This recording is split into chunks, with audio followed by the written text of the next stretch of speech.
Hello everyone, welcome to my YouTube channel NEET वाला official. This is the only YouTube channel जहां पर आपको NEET से related almost सारा कंटेंट मिलेगा। जैसे एनसीईआरटी लाइन बाय लाइन होगी हमारी, चाहे वो बायोलॉजी की हो, चाहे वो केमिस्ट्री की हो, चाहे वो फिजिक्स की हो, मैं यहाँ पर डिस्कस करूंगा। और इसके अलावा नीट के जितने भी पीवाईक्यूज अभी तक आ चुके हैं उन सबको मैं यहाँ पर डिटेल में डिस्कस करूंगा और ऑलमोस्ट सारे पीवाईक्यूज मैं यहाँ पर डिस्कस करूंगा। तो इसी तरीके से जेई मेंस के जितने भी पीवाईक्यूज हमारे आ रखे हैं तो वो भी मैं यहाँ पर डिस्कस ज़रूर से करूंगा। तो चैनल को ज़रूर से सब्सक्राइब कर लेना, बेल आइकन दबा लेना और अपने फ्रेंड्स के साथ ज़रूर से शेयर कर लेना। एवरीवन, कैसे हैं आप सब लोग? आई होप कि आप सब बहुत अच्छे से होंगे। जैसा कि थंबनेल में आपने देखा ही होगा कि इस वीडियो में मैं डिस्कस करने वाला हूं जो क्लास 11th एनसीईआरटी है हमारी, जिसका जो कि ह्यूमन फिजियोलॉजी का एक चैप्टर है, breathing and exchange of gases. आज मैं इसकी एनसीईआरटी लाइन बाय लाइन यहाँ डिस्कस करने वाला हूँ। इन डिटेल में यहाँ पर एक्सप्लेन करूँगा, एक एक लाइन को मैं यहाँ पर एक्सप्लेन करूँगा इन डिटेल, आपको मैं एक्सप्लेनेशन दूंगा और एक एक वर्ड का मैं आपको मीनिंग यहाँ पर समझाऊंगा।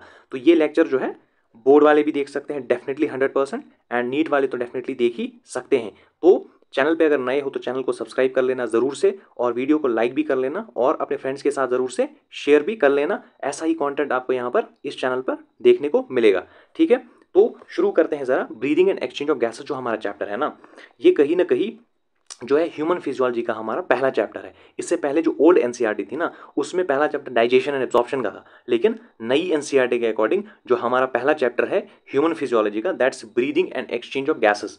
बहुत ज़्यादा इंटरेस्टिंग चैप्टर है। एक एक लाइन एनसीईआरटी की ज़रा एनालाइज करते हुए चलना, ठीक है, और समझते हुए चलना। एक्सप्लेनेशन एक एक लाइन की, एक एक वर्ड की डीपली ज़रा चीज़ों को समझना जो मैं समझाने वाला हूँ इस टाइम। ठीक है, ठीक है, तो देखो ज़रा, देखो ज़रा, ठीक है, देखो देखो कैसे। जरा पहली लाइन से जरा शुरू करो, ठीक है, जरा शुरू करो पहली लाइन से। देखो, as you have read earlier, oxygen is utilized by the organisms to indirectly break down simple molecules like glucose, amino acids, fatty acids, etc. to derive energy to perform various activities.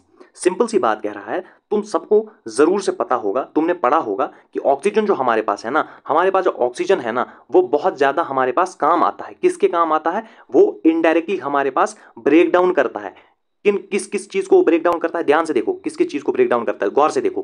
Glucose को करता है, definitely sir. Glucose हमने पढ़ा हुआ है sir, glucose के बारे में हमने समझा हुआ है। ग्लूकोज जो हमारे पास है मेन रेस्पिरेटरी सबस्ट्रेट होता है, डेफिनेटली। लेकिन अमाइनो एसिड भी तो होता है, ये तुम्हें याद रखना है। देखो, ग्लूकोज सबको पता है प्राइमरी सबस्ट्रेट होता होगा, बिल्कुल। अमाइनो एसिड भी तुम्हें याद रखना है, और फैटी एसिड। सर ये कौन से चैप्टर में हमारे लिखा हुआ है? तुमने पढ़ा होगा रेस्पिरेशन वाला चैप्टर जो है ना तुम्हारा, रेस्पिरेशन वाला चैप्टर, वो जो प्लांट फिजियोलॉजी का चैप्टर है, वहां तुमने रेस्पिरेटरी सबस्ट्रेट का टॉपिक पढ़ा होगा।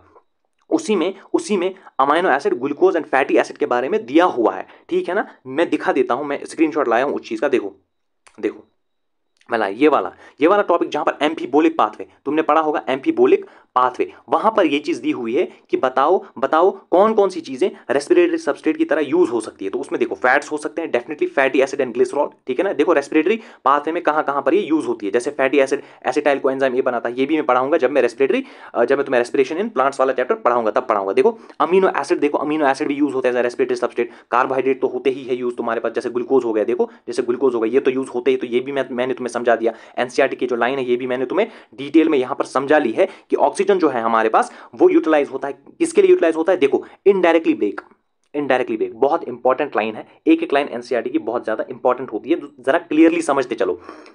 देखो, पहली बात तुम्हें समझ आ गई कि ऑक्सीजन का जो काम है ना, वो है glucose, amino acid and fatty acid को ब्रेक डाउन करना, ताकि उससे हम एनर्जी डेफिनेटली हासिल कर पाए। ये सबको पता ही होगा कि रेस्पिरेशन का प्रोसेस जो होता है ना, वो होता है एनर्जी ऑब्टेन करने के लिए in the form of ATP, ठीक है ना, ये सबने पढ़ा ही होगा। लेकिन यहां पर एक एनसीईआरटी इंपॉर्टेंट लाइन जरा देखो, इनडायरेक्टली ब्रेक।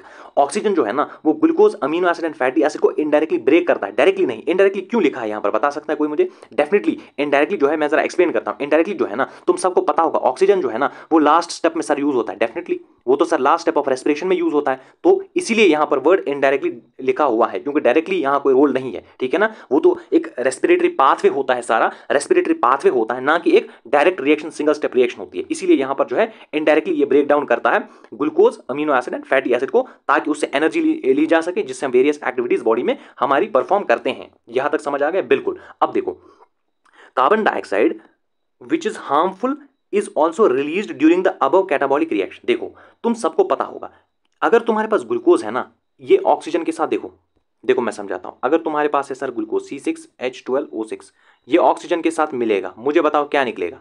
तुम सबको पता है सर, कार्बन डाइऑक्साइड निकलता है वाटर प्लस एनर्जी। यही मैं समझा रहा हूं, यही चीज यहां पर लिखी हुई है। एनर्जी जो तुम्हारे पास निकली है ना, ये एनर्जी को तुम यूटिलाइज करोगे तुम्हारी डेली लाइफ के काम करने के लिए। ये कार्बन डाइऑक्साइड बहुत हार्मफुल है तुम्हारी बॉडी के लिए। इस चीज को, ये चीज देखो, ये जो रिएक्शन हुई है ना, ये जो रेस्पिरेशन की रिएक्शन हुई है ना सारी की सारी, इसमें एक चीज बनी है जिसको कार्बन डाइऑक्साइड कहा जाता है। ये बहुत हार्मफुल होती है, ठीक है। यही यहां पर लिखा, देखो, carbon dioxide which is harmful is also release during the above catabolic reaction. अब सर कैटाबॉलिक रिएक्शन क्या होती है, बिल्कुल मैं समझाऊंगा। देखो, एक होती है एनाबॉलिक रिएक्शन, बहुत सारे बच्चों को पता होगा। एक होती है एनाबॉलिक रिएक्शन, एक होती है कैटाबॉलिक रिएक्शन। देखो, एनाबॉलिक रिएक्शन जो होती है ना, ऐसी रिएक्शन जिसमें कोई चीज बन रही हो उसे कहते हैं एनाबॉलिज्म। डेफिनेटली एनाबॉलिक रिएक्शन, ठीक है। कोई भी ऐसी रिएक्शन जिसमें सर चीजें जो है वो टूट रही होंगी, डेफिनेटली ब्रेक डाउन, उसे कहते हैं कैटाबॉलिक रिएक्शन, कैटाबॉलिक रिएक्शन। अब तुम सोचो, अब तुम सोचना कि कार्बन डाइऑक्साइड जो है, ये जो ऊपर की हमारे पास ये जो कैटाबॉलिक रिएक्शन है, ये जो कैटाबॉलिक रिएक्शन है जिसमें हमारे पास क्या हो रहा है, ग्लूकोज ब्रेक डाउन हो रहा है, तो हो गई कैटाबॉलिक रिएक्शन। इसमें एक हार्मफुल चीज निकल रही है, कार्बन डाइऑक्साइड। यही इस लाइन का मतलब है, मैंने डिटेल में समझाया। अब देखो, इट इज देयरफॉर, देखो, it is therefore evident that oxygen has to be continuously provided to the cells and carbon dioxide produced by the cells has to be released out। इसका मतलब क्लियर तुम्हें समझ आ गया। ये ऑक्सीजन इनडायरेक्टली तुम्हें चाहिए और इस कार्बन डाइऑक्साइड को तुम्हें लगातार बॉडी से रिलीज आउट करना पड़ेगा, इसे बॉडी में लाना पड़ेगा। सोचो सोचो एक बार, इस कार्बन डाइऑक्साइड को तुम्हें रिलीज आउट करना पड़ेगा, इस ऑक्सीजन को तुम्हें कॉन्टिन्यूसली बॉडी को देना पड़ेगा। ये बात एनसीईआरटी ने यहां पर लिखी हुई। It is therefore evident that oxygen को कंटिन्यूअसली प्रोवाइड करना पड़ेगा सेल्स को, एंड कार्बन डाइऑक्साइड को सेल से बाहर निकालना पड़ेगा, क्योंकि ये बहुत हार्मफुल होता है। ये जो एक्सचेंज है ना, ये जो एक्सचेंज है ना ऑक्सीजन और कार्बन डाइऑक्साइड का एटमॉस्फेयर और ब्लड के बीच में, इसी को ब्रीदिंग कहा जाता है, इसी को ब्रीदिंग कहा जाता है। डेफिनेटली एनसीईआरटी लिखती है कि ब्रीदिंग, इसी को कॉमनली रेस्पिरेशन कहा जाता है। लेकिन मैं तुम्हें समझाता हूं। देखो, दो चीजें हैं, एक होती है ब्रीदिंग, एक होती है रेस्पिरेशन। क्लियर चीजें हैं दोनों की दोनों। ये जो ब्रीदिंग है ना यार, ये जो ब्रीदिंग है ना, ये एक सिंपल फिजिकल प्रोसेस है, सबको पता होगा, जिसको पल्मोनरी वेंटिलेशन भी एनसीईआरटी कहती है कि ऑक्सीजन सर अंदर आई, कार्बन डाइऑक्साइड सर बाहर निकली, इसको कहते हैं हम breathing. But what is respiration, हर किसी को पता होगा ऑलमोस्ट कि respiration is a biochemical process sir. Respiration तो होता है ब्रेकडाउन ऑफ ग्लूकोज, है ना, in presence of oxygen, carbon dioxide, water and energy जिसमें बाहर निकलती है सर। ये तो एक बायोकेमिकल प्रोसेस जिसमें एनर्जी रिलीज होती है। ये डिफरेंस है ब्रीदिंग और रेस्पिरेशन के बीच में। लेकिन एनसीईआरटी लिखती है ब्रीदिंग और रेस्पिरेशन को कॉमनली इंटरचेंजेबली यूज करा जाता है। ये लाइन भी मैंने यहां पर समझा ली है, ठीक है। ये सारी चीजें तुम्हें ध्यान में आ गई होगी। तो इनडायरेक्टली वर्ड तुम्हें यहां पर बहुत ध्यान देना, इस वर्ड पे तुम्हें बहुत, ये जो वर्ड यहां पर लिखा हुआ है ना इनडायरेक्टली, इस पे तुम सारे जो है ध्यान देना इनडायरेक्टली वर्ड पे, ठीक है ना। और कौन कौन से respiratory substrate, glucose, amino acid and fatty acid हमारे पास होते हैं, ये चीजें सारी तुम्हें ध्यान में रखनी है, ठीक है। अब देखो, अब एनसीईआरटी लिखती है कि अगर तुम अपने हाथ को अपने चेस्ट पे रखोगे ना, डेफिनेटली तुम्हें देखेगा मूविंग अप एंड डाउन, तुम्हारे चेस्ट ऊपर नीचे हो रहे होंगे। क्यों? यही तो, इसी प्रोसेस को तो, यही तो ब्रीदिंग का प्रोसेस है, यही जो हमारे पास है ब्रीदिंग का प्रोसेस है। इसीलिए इसी से तो हम सांस अंदर बाहर करते हैं, है ना। ऑक्सीजन अंदर लो, कार्बन डाइऑक्साइड बाहर निकालो, तो ये तुम फील भी कर सकते हो, डेफिनेटली कर सकते हो, ठीक है। अब जो रेस्पिरेटरी ऑर्गन्स एंड मैकेनिज्म जो ब्रीदिंग का है वो इस चैप्टर में डिस्क्राइब होगा। कौन कौन से रेस्पिरेटरी ऑर्गन्स यूज होते हैं बताओ मुझे, है ना, बताओ मुझे कौन कौन से ऑर्गन जो है ऐसे हैं जिनकी हेल्प से हम ऑक्सीजन अंदर और कार्बन डाइऑक्साइड बाहर निकालते हैं। इस बारे में हमें इस चैप्टर में जो है, इस चैप्टर में डिटेल में पढ़ना है। जैसे पहला टॉपिक क्या है सर हमारे पास, पहले टॉपिक के बारे में हमें बताइए। पहला टॉपिक एनसीईआरटी का रेस्पिरेटरी ऑर्गन के नाम से हमारे पास जो पहला टॉपिक है तुम्हारे पास वो क्या है, वो तुम्हारे पास रेस्पिरेटरी ऑर्गन्स के नाम से पहला टॉपिक यहां पर तुम्हारे पास है। इसको मैं एक्सप्लेन करूंगा, ध्यान से सुनना सारे, ध्यान से, ठीक है, ठीक है। देखो, mechanism of breathing very among different group of animals depending mainly on their habitat and level of organisation. Important line है ये, देखो, habitat and level of organisation. समझो इस बात को तुम सारे पहले समझो। देखो, जो ब्रीदिंग है ना हमारे पास, तुम मुझे बताओ यार, तुम मुझे सारे बताओ। एनसीईआरटी लिखती है कि जो ब्रीदिंग का मैकेनिज्म है ना वो वेराई करता है डिफरेंट ग्रुप ऑफ एनिमल्स में। देखो, जितने भी एनिमल्स तुम्हारे पास है ना, जैसे तुम्हारे पास हो गए लोअर इनवर्टिब्रेट्स, तुम्हारे पास हो गए वर्टिब्रेट्स, तुम्हारे पास हो गए कॉर्डेट्स, इस तरीके के जितने भी तुम्हारे पास एनिमल्स है ना, जिनके पास cellular level of organisation, tissue level of organisation, इसी तरीके से organ level of organisation and finally organ system level of organisation है, जितने भी तुम्हारे पास एनिमल्स है, different group of animals, different category of animals, उनमें जो ब्रीदिंग का मैकेनिज्म है, यानी वो कैसे ब्रीद आउट करते हैं मुझे बताओ। स्किन से करते हैं, है ना, लंग्स को यूज करते हैं, गिल्स को यूज करते हैं। ये चीजें जो है, ये मैकेनिज्म जो ब्रीदिंग का है, ये डिपेंड करता है दो चीजों पर, बहुत इंपॉर्टेंट। एनसीईआरटी लिखती है हैबिटाट पर एंड लेवल ऑफ ऑर्गेनाइजेशन पर। यानी हैबिटाट क्या होता है सर, वो ऑर्गेनिज्म कहां रहता है, वो वाटर में रहता है एक्वेटिक, या वो टेरेस्ट्रियल है, वो जो है लैंड पे हमारे पास रहता है, या वो एम्फीबियन है, कहीं वो टेरेस्ट्रियल और वाटर दोनों में तो नहीं रहता। इस तरीके से इस चीज पे डिपेंड करता है। दूसरा, लेवल ऑफ ऑर्गेनाइजेशन, मुझे बताओ उसमें सेल्यूलर लेवल ऑफ ऑर्गेनाइजेशन है, उसमें जो है हमारे पास टिश्यू लेवल ऑफ ऑर्गेनाइजेशन है, उसमें जो है हमारे पास ऑर्गन लेवल ऑफ ऑर्गेनाइजेशन या organ system level of organisation हमारे पास मौजूद है। इन दो चीजों पर ब्रीदिंग का मैकेनिज्म हमारे पास डिपेंड करता है। ठीक है, आ गया समझ, यहां तक आगे बढ़ते हैं। लोअर इनवर्टिब्रेट जैसे sponge, coelenterate and flatworm exchange करते हैं ऑक्सीजन को कार्बन डाइऑक्साइड के साथ बाय सिंपल डिफ्यूजन बहुत इंपॉर्टेंट ओवर दियर एंटायर बॉडी सर्फेस। देखो क्या क्या कह रहा है, देखो पहले किन की बात की एनसीईआरटी ने, ध्यान देना सारे। एनसीईआरटी ने किन की बात की, देखो एनसीईआरटी ने बात की है लोअर इनवर्टिब्रेट्स की। सर लोअर इनवर्टिब्रेट्स क्या होते हैं, इनवर्टिब्रेट्स क्या होते हैं, हर किसी को पता होगा सर, हर किसी को ये बात मालूम होगी। एक होते हैं कॉर्डेट्स, एक होते हैं नॉन कॉर्डेट्स। कॉर्डेट्स की एक टाइप होती है हमारे पास वर्टिब्रेट्स, एक होती है इनवर्टिब्रेट्स। बिल्कुल सर, ये हमें हमें बिल्कुल ये चीज पता है। तो ये जो नॉन कॉर्डेट्स हमारे पास होते हैं ना, ये जो नॉन कॉर्डेट्स हमारे पास होते हैं ना, इन्हीं की एग्जांपल एनसीईआरटी ने लोअर इनवर्टिब्रेट्स में यहां पर दी है, क्योंकि नॉन कॉर्डेट्स डेफिनेटली इनवर्टिब्रेट्स ही होते हैं। जैसे जैसे एनिमल किंगडम में हर किसी ने पढ़ा होगा, पहले 3 फाइलम्स यहां पर दिए हुए, देखो स्पॉन्जेस, सीलेंट्रेट्स एंड फ्लैटवर्म्स। ये कैसे, ये किस तरीके से हमारे पास जो है ऑक्सीजन एंड कार्बन डाइऑक्साइड का एक्सचेंज करते हैं। देखो सिंपल डिफ्यूजन बहुत ज्यादा इंपॉर्टेंट है, सिंपल डिफ्यूजन बहुत ज्यादा इंपॉर्टेंट, तुम्हें समझना चाहिए। एनसीईआरटी की बहुत इंपॉर्टेंट लाइन है, डायरेक्ट नीट में आ जाएगी, फिर मत कहना, इसलिए याद करो। स्पॉन्जेस, सीलेंट्रेट्स एंड फ्लैटवर्म्स जो कि लोअर इनवर्टिब्रेट्स की कैटेगरी में आते हैं, जो कि मैंने समझाया अभी तुम्हें। तो इनमें क्या होता है, अगर सपोज 2 मिनट के लिए मानो ये तुम्हारे पास है एक ऑर्गेनिज्म, इसकी जितनी भी ये बॉडी सरफेस है ना, जितनी भी ये बॉडी सरफेस है ना, ये इससे एक्सचेंज करता है। देखो कैसे, कार्बन डाइऑक्साइड बाहर फेंकेगा, डायरेक्टली, और ऑक्सीजन डायरेक्टली अंदर ले लेगा। दिस इज सिंपल डिफ्यूजन जो हमारे पास प्रेजेंट होता है lower invertebrate, sponge, coelenterate, flatworms वगैरह, इन सब में जो हमारे पास प्रेजेंट होता है। समझ आ गया सबको, डेफिनेटली समझ आ गया होगा सबको। ठीक है, ठीक है, इस तरीके से समझो तुम, इस तरीके से तुमने ये चीज, ये लाइंस तुमने समझ ली लोअर इनवर्टिब्रेट्स के बारे में। अब देखो दूसरा अर्थवर्म, अब देखो क्या लिखा है एनसीईआरटी ने, earthworm use their moist cuticle. Earthworm जो है वो किससे हमारे पास एक्सचेंज करती है, मॉइस्ट क्यूटिकल। देखो देखो तुम समझो, अगर ये तुम्हारे पास अर्थवर्म है ना, अगर मान लो ये अर्थवर्म है तुम्हारे पास, अर्थवर्म ये तुम्हारे पास है, तुमने देखा होगा अर्थवर्म को, अगर तुमने अर्थवर्म को कभी हाथ में उठाया है ना, तुमने देखा होगा उसकी सरफेस बहुत मॉइस्ट होती है। ठीक है ना, बहुत ज्यादा चिकनी सरफेस होती है उसकी। ठीक है, क्यों होती है, उसमें असल में क्या होता है, उसमें असल में क्यूटिकल नाम की एक लेयर होती है ऊपर। समझो इस बात को, ऐसे सारी बॉडी के ऊपर से ऐसे एक बहुत पतली लेयर होती है स्किन की, जिसको क्यूटिकल कहा जाता है। इस तरीके से वो क्यूटिकल बहुत मॉइस्ट होती है, बहुत मॉइस्ट होती है, उसी के थ्रू डिफ्यूजन होता है, ऑक्सीजन अंदर, कार्बन डाइऑक्साइड बाहर लो। इस तरीके से समझ आ गया सबको, यही लिखा है अर्थवर्म जो है हमारे पास, यही लिखा है एनसीईआरटी ने। देखो अर्थवर्म मॉइस्ट क्यूटिकल के थ्रू हमारे पास डिफ्यूजन करती है, गैसेस एक्सचेंज करती है। तीसरा, इंसेक्ट में ट्रैकियल ट्यूब्स होते हैं definitely to transport atmospheric air within the body. बिल्कुल सही, बिल्कुल सही। जो हमारे पास इंसेक्ट्स होते हैं ना, जैसे ये चीज मैं पढ़ाऊंगा जब स्ट्रक्चरल ऑर्गेनाइजेशन तुम्हें पढ़ाऊंगा, ठीक है ना, तब मैं ये चीज पढ़ाऊंगा, इसीलिए जरूर से चैनल को सब्सक्राइब कर लेना और जो है अपने फ्रेंड्स के साथ शेयर भी कर लेना, क्योंकि इसी तरीके से मैं एनसीईआरटी यहां पर खोल के डिटेल में पढ़ाने वाला हूं डेफिनेटली। ठीक है, तो जरा समझो, जो तुम्हारे पास इंसेक्ट्स होते हैं ना, इंसेक्ट जैसे मैंने अभी बोला कॉकरोच जब मैं पढ़ाऊंगा वहां मैं पढ़ाऊंगा, उसमें क्या होते हैं ट्रैकियल ट्यूब्स, ये मैं वहीं पर बताऊंगा। वहां ऐसे नेटवर्क ऑफ ट्यूब्स होते हैं हमारे पास, ट्रैकियल ट्यूब्स जिनको कहा जाता है। इस तरीके से ट्यूब्स का एक नेटवर्क होता है जिसकी मदद से यहां पर डिफ्यूजन हमारे पास होता है, जिसकी मदद से गैसेस एक्सचेंज हमारे पास होता है डेफिनेटली। ठीक है, समझ आ गया यहां तक, डेफिनेटली आ गया होगा। एंड इंसेक्ट्स में network of to atmospheric air within the body. अब देखो special vascularised structure called gills used most of the aquatic arthropod and mollusc. अब देखो बहुत इंपॉर्टेंट, देखो ध्यान से, दो चीजें हैं तुम्हारे पास एनसीईआरटी के example, aquatic arthropod and mollusc. देखो हमारे पास जो दो एग्जांपल्स है ना, जैसे एक्वेटिक आर्थ्रोपोड हो गए और मॉलस्क हो गए, ये क्या यूज करते हैं, ये सर यूज करते हैं गिल्स। ये सर हमारे पास क्या यूज करते हैं, गिल्स यूज करते हैं, डेफिनेटली गिल्स यूज करते हैं, gills.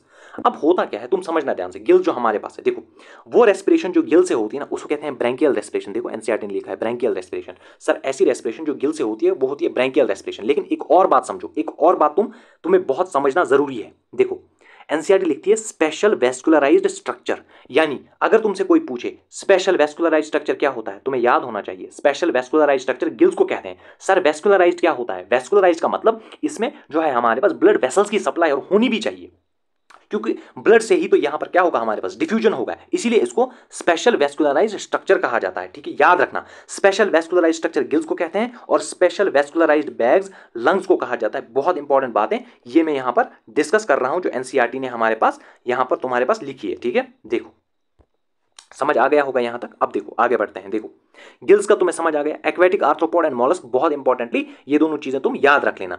Where as vascularised bag, अभी मैंने कहा ना वेस्कुलराइज्ड स्ट्रक्चर गिल्स होते हैं, लेकिन वेस्कुलराइज्ड बैग लंग्स को कहते हैं। देखो कॉल्ड लंग्स किन में होती है, देखो ऐसी रेस्पिरेशन जो गिल से होती है उसे कहते हैं ब्रांकियल रेस्पिरेशन, ऐसी रेस्पिरेशन जो लंग से होती है उसे कहते हैं पल्मोनरी रेस्पिरेशन। एनसीईआरटी की टर्मिनोलॉजी ने बहुत जरूरी से याद रख लेना। अब सर गिल्स को यूज करते हैं जो पानी में होंगे, aquatic arthropods and aquatic molluscs, लेकिन लेकिन लेकिन बहुत इंपॉर्टेंट, लंग्स को कौन यूज करते हैं? टेरेस्ट्रियल फॉर्म्स, टेरेस्ट्रियल फॉर्म्स, ऐसी फॉर्म्स जो जमीन पे रहती है, टेरेस्ट्रियल, लैंड पे, लैंड पे सर, जो लैंड पे रहती है वो यूज करते हैं डेफिनेटली। अब देखो, among vertebrates fishes gills use करती है, where is amphibian, reptile, birds and mammals respire through lungs. ठीक है, देखो मैं समझाता हूं तुम्हें, देखो समझो। एमंग वर्टिब्रेट्स जो एम्फीबियंस होते हैं, फिशेस होते हैं, उनमें गिल्स यूज होते हैं, समझ आ गए? जो फिशेस होते हैं उनमें गिल्स होते हैं। वह जो amphibians, reptiles, birds and mammals, abs को ही बर्ड्स कहा जाता है, amphibians, reptiles, birds and mammals हैं वो लंग्स यूज करती है, समझ आ गया सबको? फिशेस यूज करती है गिल्स, बाकी जो चारों मैंने बताए, amphibians, reptiles, birds and mammals, वो रेस्पायर करती है किसके थ्रू? वो सर हमारे पास रेस्पायर करती है लंग्स के थ्रू। ये हमें समझ आ गया, ये सारी चीजें डिटेल में मैंने आपको समझा दी। अब देखो एम्फीबियन जो है ना, जैसे एम्फीबियन में एक आता है तुम्हारे पास फ्रॉग, जो कि स्ट्रक्चरल ऑर्गेनाइजेशन में भी पढ़ाऊंगा डिटेल में। जो हमारे पास फ्रॉग होता है ना, देखो, can respire through the moist skin, जिसको क्यूटेनियस रेस्पिरेशन कहा जाता है डेफिनेटली। फ्रॉग जो तुम्हारे पास है ना, डिटेल में याद रखना, ये स्ट्रक्चरल ऑर्गेनाइजेशन में पढ़ाऊंगा, यहां भी जो बच्चे याद रखना चाहें वो भी रख सकते हैं। फ्रॉग जो है ना, ये तीन चीजों के थ्रू रेस्पायर करता है, स्किन, लंग्स, दो, तीसरा जो हमारे पास होता है ये बकल कैविटी, बकल कैविटी, ठीक है ना, जिसको बकोफेरेंजियल रेस्पिरेशन कहते हैं, buccal cavity. Skin cutaneous respiration, lungs pulmonary respiration, buccal cavity buccopharyngeal respiration. देखो एम्फीबियंस जैसे फ्रॉग्स जो है मॉइस्ट स्किन क्यूटेनियस रेस्पिरेशन ये हमारे पास शो करते हैं। तो रेस्पिरेटरी ऑर्गन मैंने इन डिटेल आपको यहां पर समझा लिया है, ठीक है, ठीक है। आई होप सबको जो है समझ आ गया हो। अगर फिर भी कुछ डाउट तो कमेंट में जरूर से तुम लिख लेना, मैं कमेंट्स का रिप्लाई जरूर से करूंगा अगर किसी को कुछ डाउट यहां पर रह जाता है, ठीक है। और इस वीडियो को जरूर से अपने फ्रेंड्स तक शेयर करो ताकि उनको भी यहां पर जो है फायदा मिल जाए, डिटेल में एनसीईआरटी उनको यहां पर मिल जाएगी, ठीक है। इसी तरीके से देखो तीसरा जो टॉपिक एनसीईआरटी ने डिस्कस किया है ना, that's human respiratory system. Sir अब जो है हम असल टॉपिक पे आए हैं, जिसका नाम क्या है हमारे पास, जिसका नाम जो हमारे पास है human respiratory system. Human respiratory system क्या है? देखो अब तुम्हें ह्यूमन का सारा रेस्पिरेटरी सिस्टम ध्यान से सुनना है, ध्यान से देखना है, एनसीईआरटी की एक एक लाइन को जरा ध्यान से समझना है। मैं 100% समझाने की कोशिश करूंगा, ध्यान देना। देखो देखो होता क्या है, देखो देखो तुम समझो इस बात को, तुम समझना इस बात को। तुम्हें पता है हमारे पास दो नॉस्ट्रल्स होते हैं, हर किसी को पता है, हर किसी को यह बात पता है, हमारे पास दो नॉस्ट्रल्स होते हैं सर, डेफिनेटली होते हैं। अब वो नॉस्ट्रल्स ऐसे नेजल पैसेज, इसको कहते हैं नेजल पैसेज, ये नॉस्ट्रल्स नेजल पैसेज के थ्रू ऊपर हमारे पास नेजल चैम्बर में खुलते हैं, ऐसे नेजल चैम्बर, इसको कहा जाता है नेजल चैम्बर। यानी सर हमारे पास दो नॉस्ट्रल्स होते हैं जहां से एयर अंदर जाती है, फिर सर हमारे पास जो एयर है ये नेजल पैसेज के थ्रू ऐसे फ्लो करती है और फाइनली नेजल चैम्बर में आ जाती है। बिल्कुल समझना इस चीज को। फिर क्या है, फिर जो नेजल चैम्बर है ना, नेजल चैम्बर वो एक बहुत बड़े पोर्शन में खुलता है, ऐसे ऐसे समझो, ठीक है। देखो external nostrils, nasal passage, nasal chamber, इसको कहा जाता है फेरिंग्स। इसको क्या कहा जाता है सर हमारे पास? फेरिंग्स, ठीक है। एनसीईआरटी में लिखा हुआ है, मैं पहले समझा रहा हूं, ठीक है, फिर हम एनसीईआरटी पढ़ेंगे इसकी। देखो ये जो फेरिंग्स होता है ना, इस फेरिंग्स के तीन पार्ट होते हैं जो तुम्हें डिटेल में नहीं पढ़ने। एक होता है ओरोफेरिंग्स, एक होता है नेजोफेरिंग्स, एक होता है लैरिंजोफेरिंग्स। और ये जो लैरिंजोफेरिंग्स होता है ना, ये ऐसा पोर्शन होता है जो कॉमन होता है फॉर फूड एंड एयर। देखो which is the common for food and air, NCERT ने लिखा है, तो तुम्हें पता होना चाहिए क्या कह रहा है। कह रहा है फेरिंग्स का एक पोर्शन ऐसा है जो कि मैं बताया लैरिंजोफेरिंग्स, वो कॉमन होता है for the passage of food and air. तुम्हारे पास ये जो फेरिंग्स है ना, ये जो फेरिंग्स तुम्हारे पास मौजूद है ना, ये कहां खुलता है सर? ये जो फेरिंग्स है ना, ये एक कार्टिलेजिनस डब्बे में खुलता है, कार्टिलेजिनस बॉक्स में खुलता है, जिसको कहते हैं साउंड बॉक्स। साउंड बॉक्स सुनना ध्यान से, जो मैं बताऊंगा फिर एनसीईआरटी एक्सप्लेन करूंगा। साउंड बॉक्स, ये साउंड बॉक्स बाद में इस साउंड बॉक्स के थ्रू एक ट्यूब खुलती है ऐसे, इसको क्या कहा जाता है? इसको कहा जाता है ट्रैकिया। इसको क्या कहा जाता है? ट्रैकिया। इस ट्रैकिया में फिर पार्ट्स होते हैं ऐसे, ठीक है, right primary bronchi, left primary bronchi, ठीक है। फिर इससे पार्ट निकलते हैं secondary bronchi, tertiary bronchi, initial bronchiole, terminal bronchiole, finally alveoli. इस तरीके से समझ आ गया सबको? एक्सटर्नल नॉस्ट्रल्स, सर हमारे पास क्या है? External nostrils, nasal passage, nasal chamber, pharynx, laryngopharynx is a common portion for food and air, sound box जिसको लैरिंग्स भी कहा जाता है, अभी मैं पढ़ाऊंगा। फिर उसके बाद सर आता है हमारे पास ट्रैकिया, फिर आता है right primary bronchi and left primary bronchi, फिर आता है सेकेंडरी ब्रोंकाई, टर्शरी ब्रोंकाई, नाम ध्यान देना, secondary bronchi, tertiary bronchi, initial bronchiole, terminal bronchiole, alveoli and alveolar duct. ये सारी एनसीईआरटी मैंने यहां पर एक्सप्लेन कर दी है। अब मैं लाइन बाय लाइन पढ़ाऊंगा, इस चीज को गौर से देखना। अगर किसी को समझ नहीं आया तो एक बार बैक में जाके फिर से देख लेना। अब देखो अब देखो मैं एक्सप्लेन करूंगा एनसीईआरटी की एक एक लाइन जो है तुम्हारी समझ में आ जाएगी। देखो we have a pair of external nostrils opening above the upper lips. हर किसी को पता है हमारे अपर लिप्स के ऊपर एक पेयर ऑफ एक्सटर्नल नॉस्ट्रल्स होता है, जो कि मैंने अभी समझाया। It leads to a nasal chamber through the nasal passage. फिर नेजल पैसेज है जो नेजल चैम्बर को लीड करता है, अभी मैंने समझाया जस्ट। नेजल चैम्बर जो है वो ओपन करता है फेरिंग्स में, अ portion of which is a common passage for food and air. अभी मैंने समझाया कि इस पोर्शन को क्या कहते हैं, इसके कितने पार्ट्स होते हैं फेरिंग्स के, डेफिनेटली, ठीक है।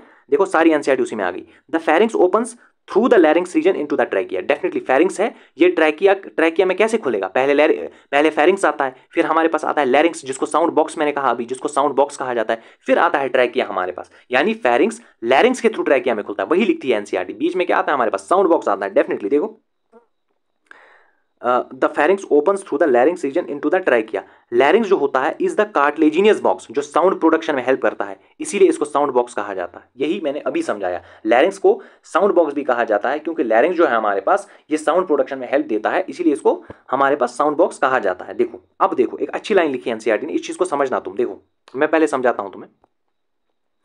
देखो अगर ये सपोज करो, अगर ये फेरिंग्स है ना तुम्हारे पास, अगर ये फेरिंग्स है, ध्यान देना फेरिंग्स, अगर ये तुम्हारे पास ये है तुम्हारे पास लैरिंग्स, अगर ये ट्रैकिया है, अब तुम देखो अगर आगे ट्रैकिया है ना तो यही से पीछे, सपोज ऐसे समझो, यही से पीछे फुड पाइप होती है, यानी ट्रैकिया यानी wind pipe, trachea wind pipe को कहते हैं। अगर ये विंड पाइप है ना तो पीछे फुड पाइप होती है। यानी सर अगर ये विंड पाइप है, अगर ये आगे वाली हमारे पास विंड पाइप है ये वाली, तो पीछे इसकी फुड पाइप होगी, ठीक है ना, ठीक है। पीछे इसके क्या होगी, फुड पाइप। जरा मैं दिखा भी देता हूं तुम्हें, एक मिनट रुको तुम्हें मैं दिखा भी देता हूं। देखो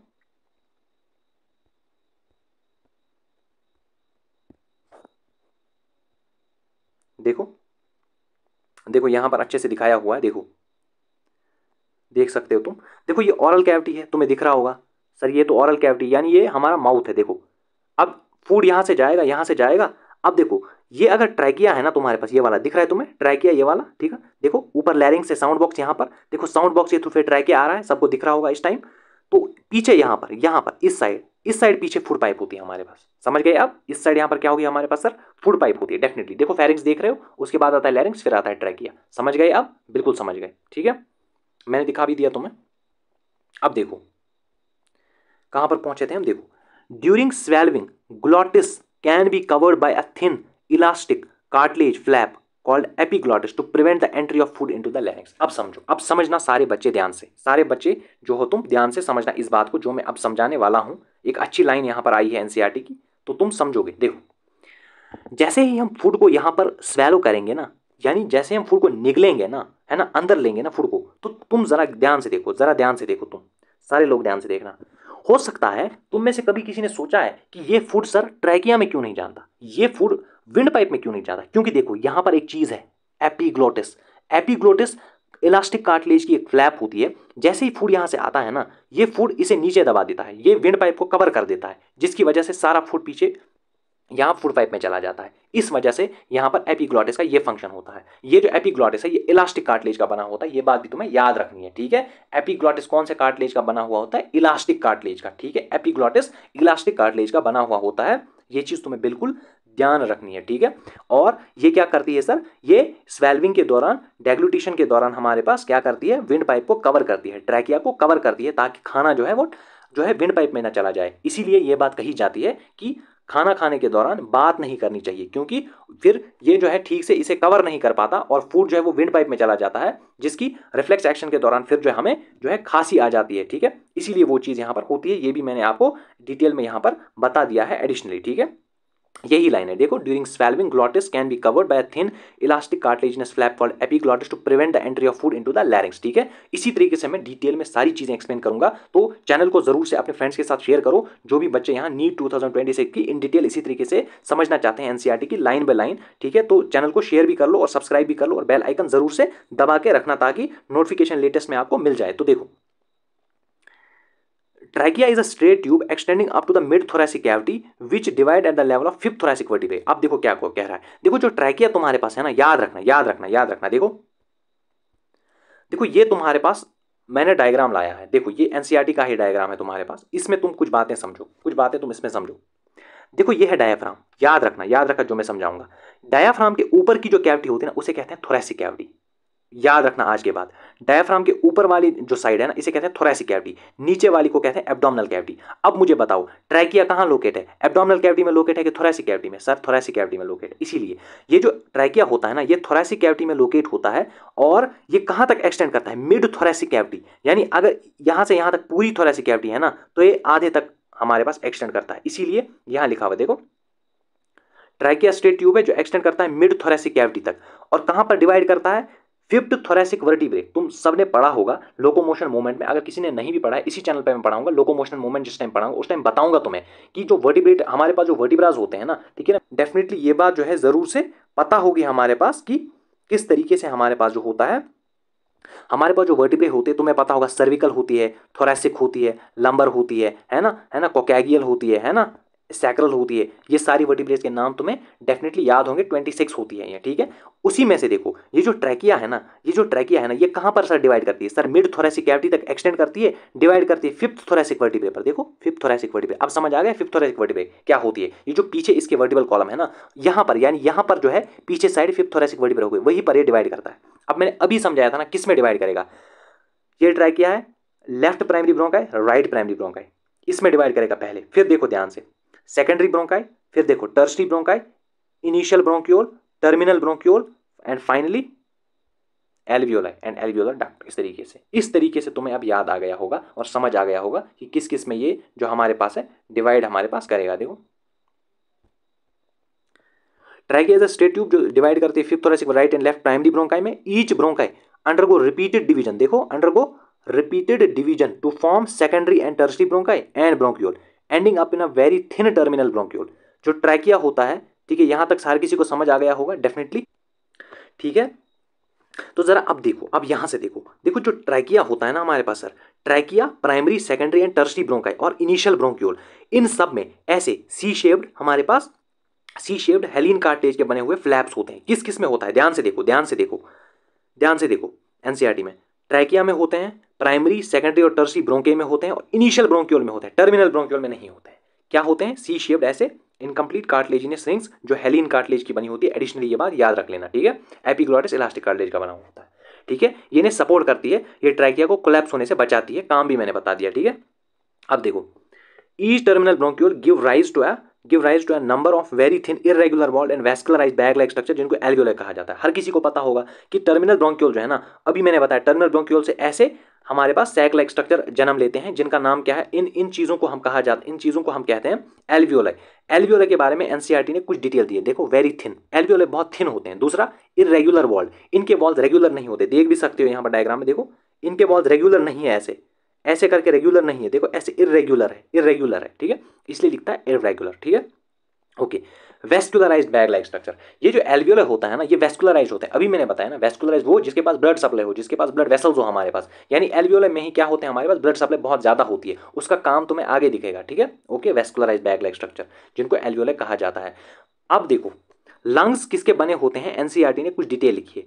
branching network of bronchi, bronchiole and alveoli comprise the lungs, यानी ब्रोंकाई, ब्रोंक्यूल और एल्वियोलाई का ब्रांचिंग नेटवर्क लंग्स बनाता है। अगर तुमसे कोई पूछे बताओ मुझे लंग्स क्या होते हैं, तो lungs is nothing but branching network, किसका? ब्रोंकाई का, ब्रोंक्यूल्स का एंड एल्वियोलाई का, वही लंग्स बनाते हैं। जैसे फिगर में देख सकते हो, हर किसी को पता होगा हमारे पास दो लंग्स होते हैं, बिल्कुल पता होगा, और ये दो लंग्स में डबल लेयर से कवर होते हैं। ये दो लंग्स देखो, अगर ये एक लंग है, ये दूसरा लंग है, इनके ऊपर एक लेयर और फिर दूसरा लेयर, इस तरीके से लेयरिंग होती है। पहला लेयर ऐसे होता है, दूसरा लेयर ऐसे, इसी तरीके इसमें पहला लेयर और दूसरा लेयर, ठीक है। और इन लेयर्स को हम प्लूरा कहते हैं, देखो प्लूरा, यानी outer pleural membrane, inner pleural membrane. और ये जो outer and inner pleural membrane है ना, इनके बीच में इस तरीके से फ्लूइड होता है, इस तरीके से फ्लूइड भरा होता है इनके अंदर, ठीक है, जिसको प्लूरल फ्लूइड कहा जाता है।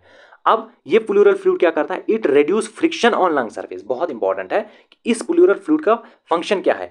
ये प्लूरल फ्लूइड जो इनके बीच में है ना, यहाँ पर देखो, यहाँ पर इनके बीच में, इन दो प्लूरल मेम्ब्रेन्स के बीच में जो प्लूरल फ्लूइड है ना, इसका क्या काम है? ये फ्रिक्शन लंग सरफेस पे रिड्यूस करता है, फ्रिक्शन को ये रिड्यूस करता है, फ्रिक्शन ऑन लंग सरफेस, यानी ये लंग सरफेसेस में फ्रिक्शन को रिड्यूस करता है। इस फ्रिक्शन रिड्यूस करने की वजह से क्या होगा? लंग को डैमेज नहीं होगा, नहीं तो लंग्स को डैमेज होगा, फिर जो है बहुत ज्यादा तुम्हें जो है बहुत ज्यादा उससे दर्द का एहसास होगा जब तुम सांस लोगे, अंदर बाहर करोगे। जैसे जब तुम जो है इंस्पिरेशन एंड एक्सपिरेशन करोगे ना, तो ये लंग जो है आपस में टकराएंगी इस तरीके से, जिसकी वजह से तुम्हें बहुत ज़्यादा इससे तकलीफ होगी। लेकिन ये प्लूरल फ्लूइड इनके बीच में पाया जाता है जो फ्रिक्शन को रिड्यूस करता है। ऑल्सो ये लंग को कोलैप्स होने से भी बचाता है। ये नीट 2016 में सवाल भी आया था कि बताओ कि इसका काम क्या है, इसका काम क्या है। वहाँ यही वाला काम दिया था जो मैंने अभी बताया कि ये जो है, ये वाला नहीं दिया था reduce friction on lung surface, वहाँ दिया था ये रिड्यूस करता है हमारे पास, सॉरी ये जो है हमारे पास, ये जो हमारे पास लंग्स को कोलैप्स होने से बचाता है, कोलैप्स करने से हमारे पास बचाता है हमारे पास। ये भी काम तुम एडिशनली याद रख लेना। अब देखो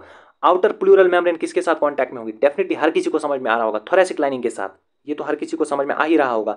ये जो आउटर प्लूरल मेम्ब्रेन है बाहर, इसमें क्या है, थोरैसिक लाइनिंग, तो उसके साथ कांटेक्ट में होगा। अब तुम खुद से बताओ अंदर वाली जो ये जो है हमारे पास अंदर वाली जो प्लूरल मेम्ब्रेन वो किसके साथ कांटेक्ट में होगी, डेफिनेटली लंग सरफेस के साथ कांटेक्ट में होगी, क्योंकि ये लंग है, ये अंदर वाली प्लूरल मेम्ब्रेन है, ये बाहर वाली है। अंदर वाली लंग सरफेस के साथ कांटेक्ट में है, बाहर वाली थोरैसिक लाइनिंग के साथ कांटेक्ट में है। इसमें कोई जो है तुम्हें दिक्कत वाली बात नहीं होनी चाहिए। वही लिखा है where is the inner pleural membrane जो है क्लोज कांटेक्ट में है हमारे पास लंग सरफेस के साथ, जो हमारे पास ये क्लोज कांटेक्ट में हमारे पास किसके साथ, लंग सरफेस के साथ हमारे पास क्लोज कांटेक्ट में है। ठीक है, अब देखो the part starting with external nostril to the terminal bronchiole constitute करता है कंडक्टिंग पार्ट, वेयर एज जो एल्वियोला है और इसके डक्ट है वो क्या फॉर्म करते हैं, एक्सचेंज पार्ट या रेस्पिरेटरी पार्ट। देखो देखो तुम इस बात को समझो, मैं तुम्हें इस बात को समझाता हूं, जरा ध्यान से समझने की कोशिश करना। एक्सटर्नल नॉस्ट्रिल से शुरू होती है कहानी, जो मैंने पहले भी बताई। एक्सटर्नल नॉस्ट्रिल से कहानी शुरू हुई अप टू टर्मिनल ब्रोंक्यूल, कहां तक, टर्मिनल ब्रोंक्यूल, यानी एक्सटर्नल नॉस्ट्रिल से टर्मिनल ब्रोंक्यूल। देखो एक्सटर्नल नॉस्ट्रिल से कहां तक, टर्मिनल ब्रोंक्यूल तक। ये जो सारा पार्ट है ना, इसको कहते हैं कंडक्टिंग पार्ट। सर इसको कहते हैं कंडक्टिंग पार्ट।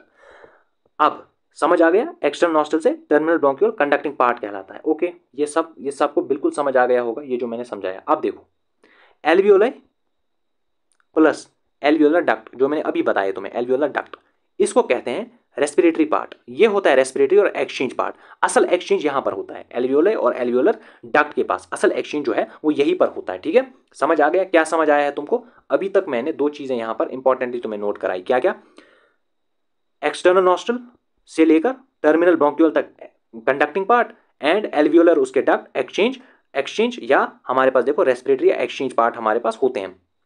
अब यहां पर एनसीईआरटी ने इसका फंक्शन डिस्क्राइब किया हुआ है, जरा देखो क्या फंक्शन है। देखो जो कंडक्टिंग पार्ट है ना, कंडक्टिंग पार्ट जो तुम्हारे पास है वो क्या करता है, वो चार काम करता है, चार काम। पहला वो पहुंचाता है, एयर को कंडक्ट करता है, कहां से कहां, एक्सटर्नल नॉस्ट्रल से लेकर हमारे पास कहां तक पहुंचाता है, अभी मैंने बताया एल्वियोलर तक पहुंचाता है, पहला काम। दूसरा फॉरेन पार्टिकल्स यानी फॉरेन डस्ट पार्टिकल्स या माइक्रो ऑर्गेनिज्म जो इसमें होते हैं उससे बाहर से आने वाले एयर को वो क्लियर करता है, दूसरा काम।